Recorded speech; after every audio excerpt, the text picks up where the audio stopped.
Saudara-saudari terkasih dalam Kristus, hari ini Minggu 28 Mei 2023 merupakan Hari Raya Pentakosta.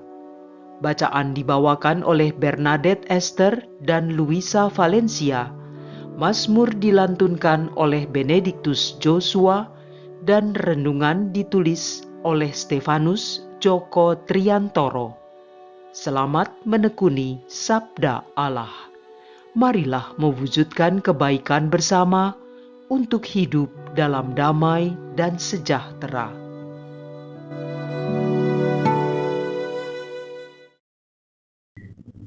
Dalam nama Bapa dan Putra dan Roh Kudus. Amin. Allah Bapa yang Maha Kasih, Putramu Yesus Kristus telah menjadi sabdamu yang hidup, sabda yang menjadi pedoman keselamatan dan hidup kami. Terima kasih Bapa atas segala rahmat yang sudah Kau curahkan kepada kami, sehingga kami dapat mendengar dan melaksanakan sabdamu pada hari ini. Berkatilah kami, sehingga sabdamu dapat menjadi jiwa bagi pikiran dan perbuatan kami. Demi Kristus Tuhan dan pengantara kami. Amin. Bacaan dari Kisah Para Rasul, bab 2, ayat 1-11. Ketika tiba hari Pentakosta, semua orang yang percaya akan Yesus berkumpul di satu tempat. Tiba-tiba turunlah dari langit suatu bunyi seperti tiupan angin keras, dan bunyinya memenuhi seluruh rumah tempat mereka berada.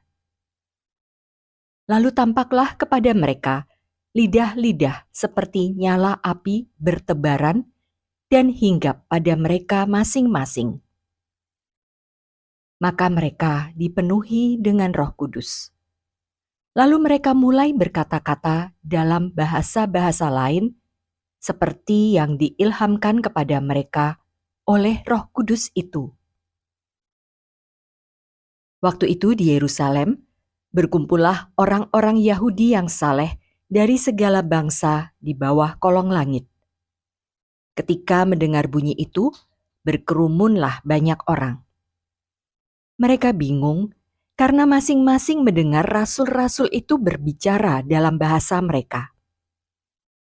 Mereka semua tercengang-cengang dan heran. Lalu berkata, "Bukankah mereka yang berbicara itu orang Galilea? Bagaimana mungkin kita masing-masing mendengar mereka berbicara dalam bahasa kita sendiri, yaitu bahasa yang kita pakai di negeri asal kita?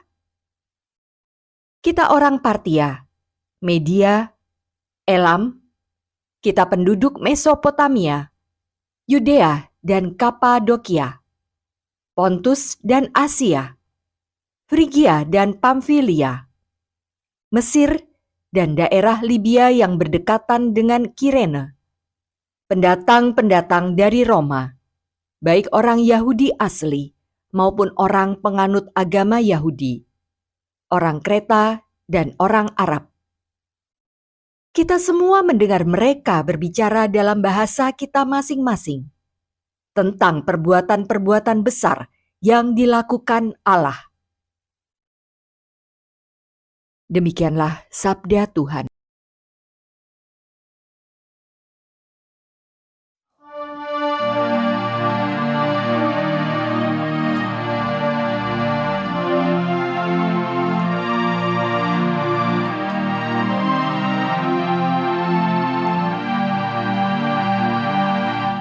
Utuslah Roh-Mu ya Tuhan, dan jadi baru seluruh muka bumi. Pujilah Tuhan, hai jiwaku, Tuhan Allahku, Engkau sungguh besar. Engkau berpakaian keagungan dan semarak, berselimutkan terang ibarat mantel. Utuslah Roh-Mu ya Tuhan, dan jadi baru seluruh muka bumi. Betapa banyak karya-Mu ya Tuhan, semuanya Kau buat dengan kebijaksanaan. Bumi penuh dengan ciptaan-Mu, tidak terbilang banyaknya. Utuslah Roh-Mu ya Tuhan, dan jadi baru seluruh muka bumi.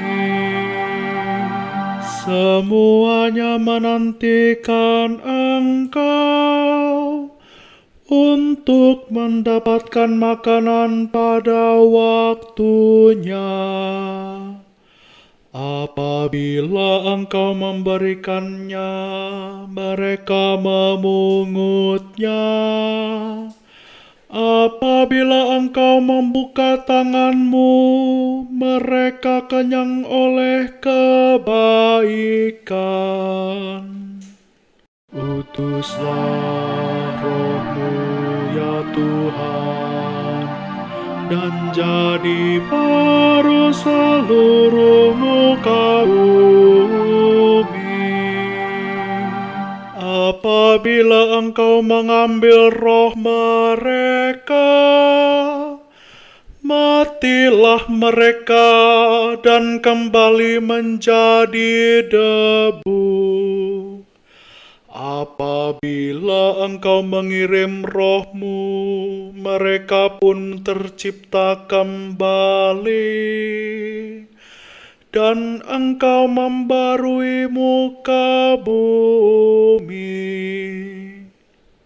Utuslah Roh-Mu ya Tuhan, dan jadi baru seluruh muka bumi.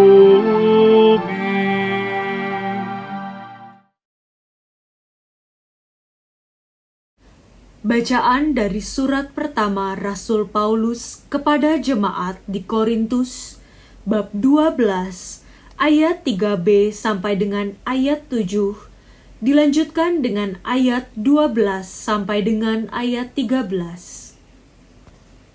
Saudara-saudara, tidak seorang pun dapat mengaku Yesus adalah Tuhan selain oleh Roh Kudus. Ada rupa-rupa karunia, tetapi hanya ada satu Roh. Ada rupa-rupa pelayanan, tetapi hanya ada satu Tuhan. Dan ada berbagai-bagai perbuatan ajaib, tetapi Allah adalah satu. Dialah yang mengerjakan semuanya dalam semua orang. Tetapi kepada tiap-tiap orang dikaruniakan pernyataan roh untuk kepentingan bersama. Karena sama seperti tubuh itu satu dan anggota-anggotanya banyak, dan segala anggota itu sekalipun banyak merupakan satu tubuh. Demikian pula Kristus. Sebab kita semua, baik Yahudi maupun Yunani, baik budak maupun orang merdeka, telah dibaptis dalam satu roh menjadi satu tubuh, dan kita semua diberi minum dari satu roh. Demikianlah sabda Tuhan. Datanglah Roh Kudus, dari surga sinarkan pancaran cahayamu.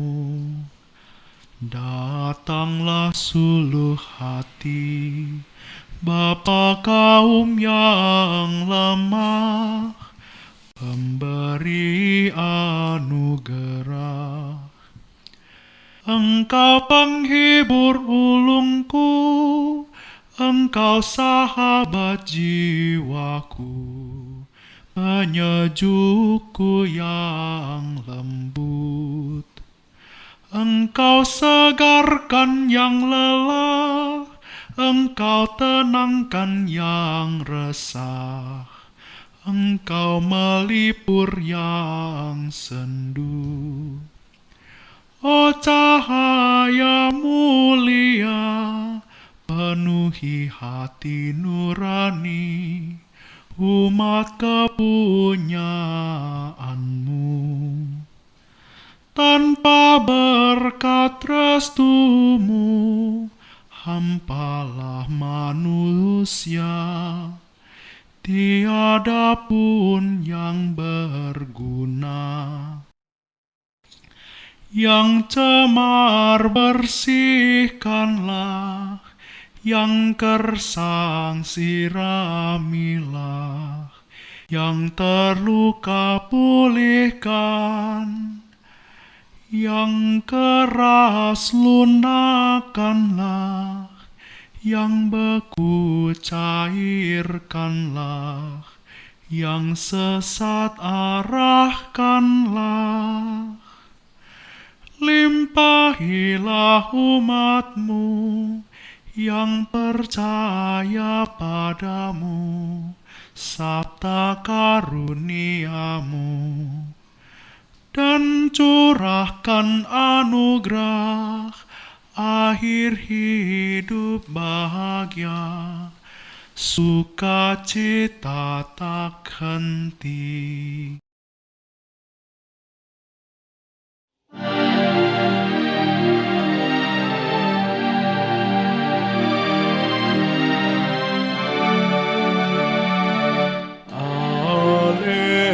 Alleluia, alleluia.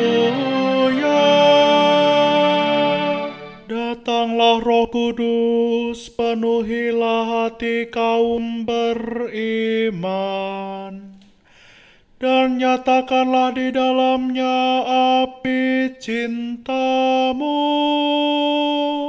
Alleluia, alleluia.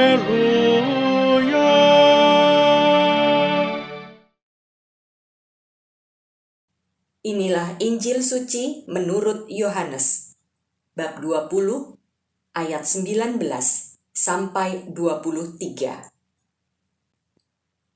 Pada hari pertama pekan itu, berkumpullah murid-murid Yesus di suatu tempat dengan pintu-pintu yang terkunci karena mereka takut kepada para pemuka Yahudi.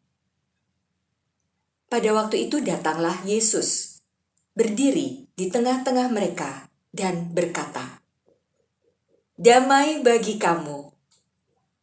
Sesudah berkata demikian, Yesus menunjukkan tangan dan lambungnya kepada mereka. Murid-murid itu bersuka cita ketika mereka melihat Tuhan. Lalu kata Yesus sekali lagi, "Damai bagi kamu. Sama seperti Bapa mengutus aku, demikian juga sekarang aku mengutus kamu." Sesudah berkata demikian, Yesus menghembusi mereka dan berkata, "Terimalah Roh Kudus. Jikalau kamu mengampuni dosa orang, dosanya diampuni. Dan jika kamu menyatakan dosa orang tetap ada, dosanya tetap ada." Demikianlah sabda Tuhan.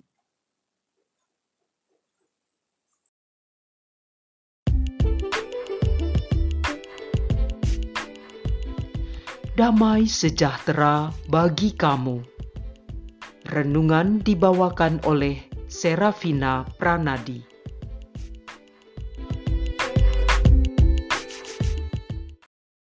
Bapak, Ibu, saudara-saudari, dan anak-anakku yang dikasihi Tuhan Yesus Kristus. Kita semua pernah merasakan takut. Takut karena kita berbuat salah, takut pada kegelapan, takut melihat sesuatu hal yang mengerikan, takut karena ancaman orang lain, dan lain-lain. Lalu, bagaimana kita mengatasi atau menghilangkan rasa takut tersebut? Untuk mengatasi rasa takut, kadang kita memerlukan kehadiran orang yang kita rasakan mampu membantu kita dari ancaman. Dalam Injil Yohanes hari ini, diceritakan bagaimana para murid Yesus berada dalam ketakutan yang amat sangat. Takut karena Yesus, guru mereka yang mereka andalkan selama ini, telah wafat disiksa oleh orang-orang Yahudi. Mereka berpikiran bahwa mereka akan mengalami hal yang sama bila nanti mereka tertangkap, yaitu disiksa, dicambuk, dan disalib sampai mati. Tetapi Yesus hadir di tengah-tengah mereka, murid-muridnya yang ketakutan itu. Ia membuktikan bahwa ia tidak mati. Ia telah bangkit dan mengalahkan maut. Yesus bersabda, "Damai sejahtera bagi kamu." Kata-kata yang menciptakan ketenangan dan membangkitkan semangat serta keberanian bagi para murid. Mereka bersuka cita dan tidak takut lagi, bahkan menjadi pemberani, karena sang guru andalan mereka telah hadir di tengah-tengah mereka. Lalu, bagaimana dengan kita? Kita juga murid-murid Yesus. Kita pengikut Yesus yang percaya akan kuasa kasih-Nya.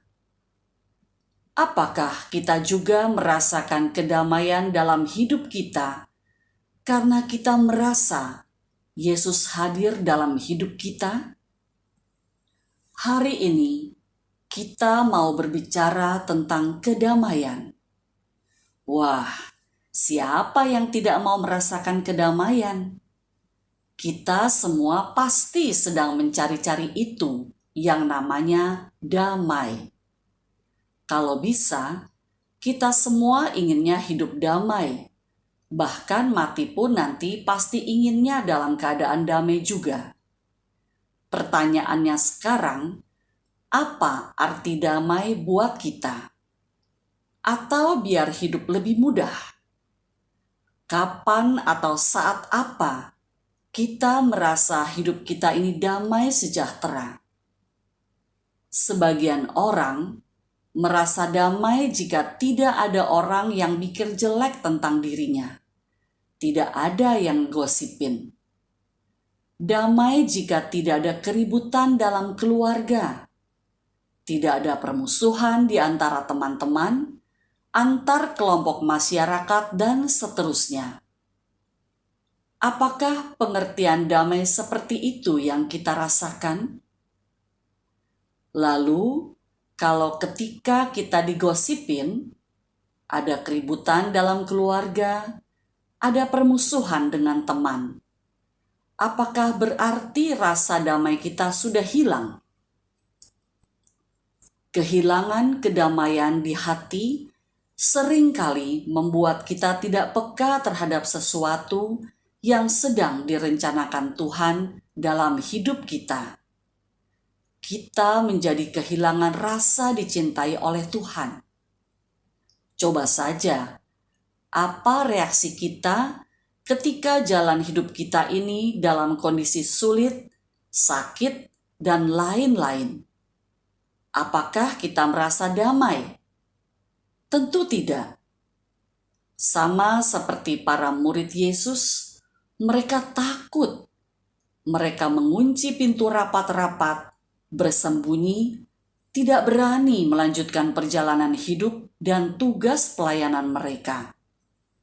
Dalam kondisi seperti itu, kita sering bertanya, "Di mana Tuhan? Mengapa Tuhan tidak berbuat apa-apa untuk kita?" Katanya Tuhan selalu menyertai dan mencintai kita.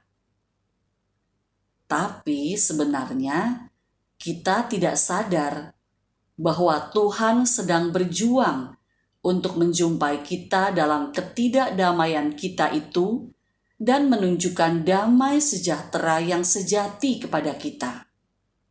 Masalahnya adalah kita tidak mampu atau tidak mau membuka hati kita agar Tuhan masuk dan memimpin langkah kita menuju kedamaian sejati. Maka kemungkinan besar masalah kita sebenarnya adalah karena kita terkungkung oleh perasaan atau pemikiran tentang damai versi kita sendiri. Yesus bersabda, "Damai sejahtera bagi kamu. Sama seperti Bapa mengutus aku, demikian juga sekarang aku mengutus kamu." Melalui sabdanya itu, Yesus berharap dalam keadaan apapun kita seharusnya merasa damai yang sejati dan dapat meneruskan karya penyelamatannya di dunia ini. Ia mengutus kita, sama seperti Bapa mengutus Yesus, yaitu mewartakan kabar sukacita kepada keluarga, teman, dan semakin banyak orang di sekitar kita. Maka jika kita hanya terbelenggu oleh pemikiran dan kepentingan diri sendiri, damai sejahtera itu hanya menjadi fata morgana belaka. Bapak, Ibu, saudara-saudari, dan anak-anakku yang dikasihi Tuhan Yesus. Yuk, kita jadikan kehadiran Yesus Kristus yang telah bangkit dari maut dan berada di tengah-tengah kita itu, agar membuat kita semakin kuat, semakin percaya diri untuk menjadi utusannya. Ia mengutus kita untuk mewartakan kebenaran dan cinta kasih kepada semua orang. Roh Kudus yang Ia hembuskan kepada kita akan menyertai kita dan semakin menjadikan diri kita berada dalam kedamaian abadi bersama Allah mulai saat ini dan di sini. Marilah kita berdoa. Allah Bapa yang Maha Rahim, Putramu Yesus Kristus telah menjadikan kami utusannya untuk meneruskan karya penyelamatannya di dunia ini. Dengan Roh Kudus yang telah Ia berikan kepada kami, bimbinglah kami agar semakin mampu mewartakan sukacita kerajaan Allah. Kemuliaan kepada Bapa dan Putra dan Roh Kudus, seperti pada permulaan, sekarang, selalu, dan sepanjang segala abad. Amin. Dalam nama Bapa dan Putra dan Roh Kudus. Amin.